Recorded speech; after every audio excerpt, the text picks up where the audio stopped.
Assalomu alaykum studiya, assalomu alaykum aziz yurtdoshlar. Poytaxtimizdagi Kasblar festivali juda katta hayajonda, emotsiyada, yuqori atmosferada davom etyapti. Negaki, maktab o'quvchilari uchun juda ham haroratli bitta pavilyon maydon yaratilgan. E'tiborlisi, o'quvchilar bu joyga kelib o'zlarini qiziqtirgan kasb yoki hunarni tanlashlari mumkin va ish beruvchilar ana shu oddiy bolalar bilan muzokaralar stolida yonma-yon turadi va mana shu talabgor yoshlar ish beruvchilarga istiqbolim uchun qanday sharoit yarata olasiz, oylik maoshingiz qancha degan savollarni qo'rqmasdan, ikkilanmasdan ayta oladi. Qarang, 10 yil avval vaziyat qanday edi, bugun qanday o'zgardi? Bugun O'zbekiston yoshlariga, maktab bitiruvchilariga oltin fond, oltin kadrlar sifatida qaralyapti va kasbiy ta'limni rivojlantirish borasidagi islohotlar ham butunlay yangi bosqichda, yangi ritmda va suhbatdoshimiz bor, Zafar Amirqulov bo'ladi. Assalomu alaykum. Assalomu alaykum.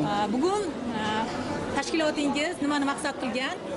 Yoshlarni qaysi g'oya asosida birlashtira olyapsiz va kun davomida ishtirokchilar qanaqangi voqeliklarni bosh qahramoniga aylanishadi?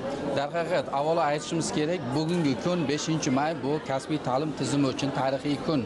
Sababi 1-marta 5-may kasb va mehnat kuni sifatida prezidentimizning qarori asosida tashkil etilyapti va har yili buni nishonlaymiz, bayram qilib nishonlaymiz. Mana shu bayram munosabati bilan Kasblar festivali o'tkazilmoqda.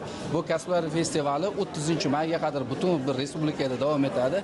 Ayni biz bo'lib turgan Alpomish saroyidagi bo'layotgan demak festivalimizda 100 dan ortiq u yerda ish beruvchilar bor, xorijiy hamkorlarimiz bor, texnikumlar bor va shu mana shu Toshkent shahridagi maktab o'quvchilari bor. Bizning asosiy deylik maqsadli bu yerdagi ishtirokchilarimiz bular maktab o'quvchilari bo'ladi, chunki xabaringiz bor, mana so'nggi yillarda yoshlarimiz aynan maktab yoshini bitirish chog'idayoq tezroq oilaga daromad keltirish uchun kasblarni o'rganib, demak pul ishlab topishga harakat qilishyapti. Mana shu nuqtai nazardan ham aynan ular uchun eng maqsadli bir joy ta'lim maskani bu texnikumlar bo'ladi. Texnikumlarda demak masalan mana shunday katta imkoniyatlarni yaratilyapti. Bu festivalimiz mana shu o'quvchilarimiz uchun katta bir muloqot maydoniga aylanmoqda. Albatta, e'tiborli jihati bu maydonga kelgan bolalarni kasb yoki hunar tanlashda yoki ayni shu yo'nalishlardagi kasblarni, hunarlarni egallashda yuragida ozginagina uchqun bo'lsa bormi, qalbiga juda katta o't tushadi. Bugun yoshlarni mana shu tashkilotchilar qaysi kasb obro'li deb emas, qaysi kasbda natija ko'rsata olaman degan g'oya birlashtiryapti. Ko'ryapsizmi? O'zbekiston ana shu g'oya asosida harakat qilayotgan yoshlarni qanday qo'llab-quvvatlamoqda?